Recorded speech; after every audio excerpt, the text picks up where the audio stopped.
Hi friends आपका स्वागत है हमारे चैनल एक्टिव बिग में। तो फ्रेंड्स आरआरसी ग्रुप डी के पीईटी का रिजल्ट या स्कोर कार्ड डल चुका है। उसमें जो भी कैंडिडेटों का स्कोर कार्ड दिख रहा है तो नॉर्मलाइजेशन बेस के आधार पर स्कोर कार्ड दिख रहा है। किसी कैंडिडेटों के नंबर बढ़े भी हैं या किसी कैंडिडेट ऐसे भी हैं जिनके नंबर घटे भी हैं। तो इनको फाइनलाइज करने के बाद में कुछ कैंडिडेटों की ऐसी क्यूरी आई है कि सर हमारे 1, 2 या 3 कट ऑफ से नंबर ज़्यादा हैं, क्या हम पीईटी की तैयारी करें या नहीं करें। तो उसी के रिगार्डिंग हम ये वीडियो लेकर आए हैं। तो इससे पहले जो भी हमारे चैनल पर नहीं आए हैं प्लीज़ हमारे चैनल को सब्सक्राइब कीजिए और बेल आइकन को प्रेस करना ना भूलें ताकि रेलवे की अपडेट सबसे पहले आप तक पहुंच सके। तो फ्रेंड्स इसको मैं आपको समझाने की कोशिश करता हूं। तो फ्रेंड्स आपको पता होगा कि पीईटी के अंतर्गत 3 गुना कैंडिडेटों को सिलेक्शन के लिया गया है, यानी कि जो 1,03,000 वैकेंसी थी उसका 3 गुना कैंडिडेटों को सिलेक्शन लिया गया था। तो इस कैंडिडेट के आधार पर हम देखेंगे जो कि आरआरबी एनटीपीसी की जो एग्ज़ाम चली थी उसके अंतर्गत 35,000 वैकेंसी थी। उस वैकेंसी के आधार पर हम बात करते हैं कि पीईटी की तैयारी भी करेंगे या और भी 2018 की वैकेंसी की डिटेल के आधार पर भी हम ये बात करेंगे।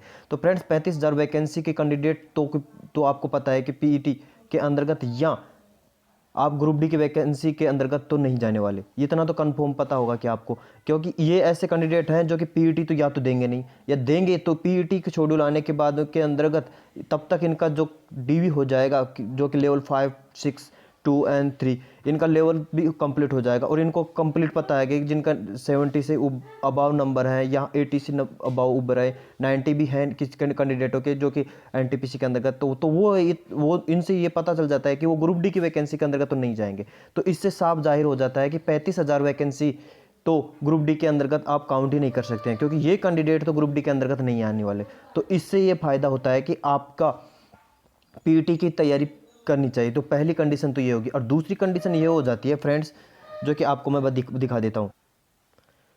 दूसरी कंडीशन के अंतर्गत हम ये बात करेंगे कि फ्रेंड्स इस दूसरी कंडीशन में जितने भी कैंडिडेट शॉर्ट लिस्ट किए गए हैं तो उसी कैंडिडेटों में अलग अलग जोनों से अलग अलग कैंडिडेट शॉर्ट लिस्ट किए गए हैं। तो उसी ये जोनों में कुछ टॉपर भी आएंगे, लेकिन ये कह नहीं सकते कि वो टॉपर रनिंग कर पाएंगे।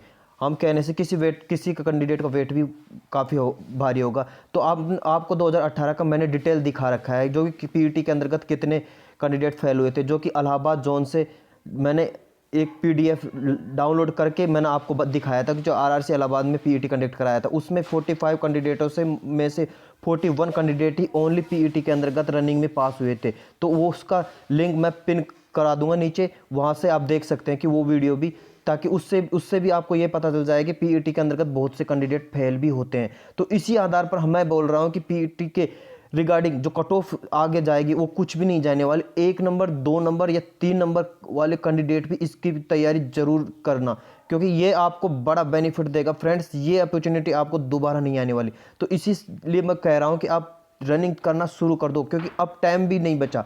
आपको पता है कि रनिंग के अंतर्गत कुछ भी टाइम नहीं बचा, ओनली 10 या 13 दिन बचे हैं आपके पास में, क्योंकि बहुत से आरआरबी के जोनों में से तो पीईटी का फुल शेड्यूल भी डाल दिया है। तो आपका यही नहीं हो जाए कि कहीं 8 तारीख को आपका पीईटी का फुल शेड्यूल डाल दिया जाए और आप कुछ नहीं कर पाएँ। तो फ्रेंड्स ये बड़ी अपॉर्चुनिटी मिली है, तो आपसे यही नहीं हो देना कि आप पीईटी के अंतर्गत लग जाओ, जो कि दूसरी कंडीशन मैंने आपको बता दी। अब तीसरी कंडीशन पर ले चलता हूँ मैं आपको पीईटी के रिगार्डिंग। तो फ्रेंड्स तीसरी कंडीशन मेरे पास यही रही थी कि तीसरी कंडीशन में जब 2018 की ग्रुप डी की वैकेंसी चली थी तो उसके अंतर्गत first DV, second DV, third DV, 4 DV, 6 DV तक नीचे कट ऑफ को डाउन कर लिया गया था कैंडिडेटों को। तो इसीलिए ये भी जाहिर हो जाता है कि कट ऑफ अगर आपके फर्स्ट डीवी के अंतर्गत नहीं आता तो सेकंड डीवी के अंतर्गत तो बिल्कुल चांस बन जाता है, थर्ड डीवी के अंदर भी चांस बन जाता है।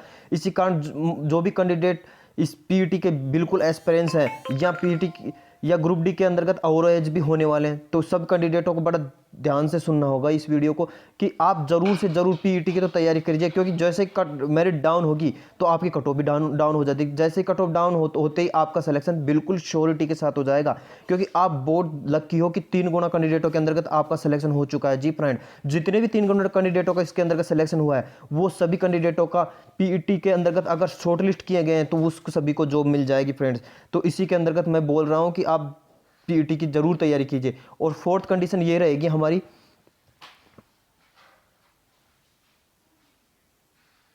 तो फ्रेंड्स फोर्स कंडीशन अपनी ये रहेगी कि मान लो कि स्टेट के वाइज वैकेंसी निकलती रहती है, बहुत से स्टेट वाइज अलग अलग वैकेंसी निकलती रहती है। गवर्नमेंट जॉब के खातिर कैंडिडेट ग्रुप डी के वैकेंसी के लिए तो वेट नहीं करेंगे, तो ये वैकेंसी करीबन 4.5 साल पुरानी वैकेंसी हो चुकी है। तो बहुत से ऐसे कैंडिडेट भी हैं जो कि इस वैकेंसी को के कंप्लीट तो होने वाली थी नहीं, 4.5 साल लग गए इसके अंतर्गत। तो इससे पहले वो कैंडिडेट अपनी स्टेट वैकेंसी के अंतर्गत फिलअप कर गए, उसने फॉर्म तो फिलअप किया लेकिन उस दूसरी स्टेट वैकेंसी में फिलअप हो चुके हैं। तो इसी से भी आपको बड़ा फ़ायदा होने वाला है। जी हाँ कैंडिडेट, इससे क्या है कि जो कि आपकी मेरिट बनती है या आपकी कट ऑफ बनती है, तो उसमें मैक्सिमम जो कट ऑफ बनती है ना, तो उसमें वो कैंडिडेट होते हैं उसके कट ऑफ के आसपास बहुत सारे कैंडिडेट, और जो कि टॉपर होते हैं ना उनके कम ही नंबर आते हैं, तो वो तो बिल्कुल ऊपर ही ऊपर रहेंगे। और जितने भी कैंडिडेट पास हैं तो उसी से ये जाहिर हो जाता है कि आपका सिलेक्शन उन कैंडिडेटों में से जो कि सिलेक्ट हो चुके हैं, तो उनके बाद भी आपका सिलेक्शन होने की पूरी संभावना बन जाती है। तो फ्रेंड्स इसीलिए तो बोल रहा हूँ तो कि पीईटी में ज़रूर लग जाए, आप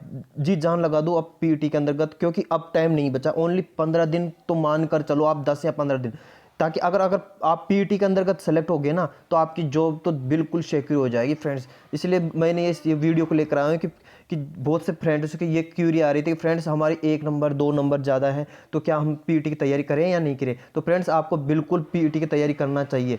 तो आपको ये पीईटी की तैयारी बिल्कुल जी जान, इसलिए फ्रेंड्स मैं बता देता हूँ कि पीईटी के अंतर्गत आपको कुछ भी नंबर बढ़ने वाले नहीं है, पीईटी के अंदर होगी, तो इसी से आपका सिलेक्शन तो बिल्कुल श्योरिटी के साथ हो जाएगा। इसलिए मेरी यही दरख्वास्त है कि आपसे कि आप पीईटी की तैयारी अच्छी तरह से करें और आप पीईटी के अंतर्गत बिल्कुल सेलेक्ट हो जाए। जैसे आप पीईटी के अंदर सेलेक्ट हो गए तो फिर आपको पता लगेगा कि यार हमने पीईटी बिल्कुल अच्छी करे थे, क्योंकि डीवी की लिस्ट और मेडिकल की लिस्ट आपकी जैसे जारी होगी तो आपको बड़ा सुकून और एहसास मिलेगा कि सर ने बिल्कुल ठीक बोला था। तो फ्रेंड्स ये हमारी वीडियो को ज़्यादा से ज़्यादा शेयर करें ताकि जो भी कैंडिडेट रह गए हैं उनको सभी तो पता चले।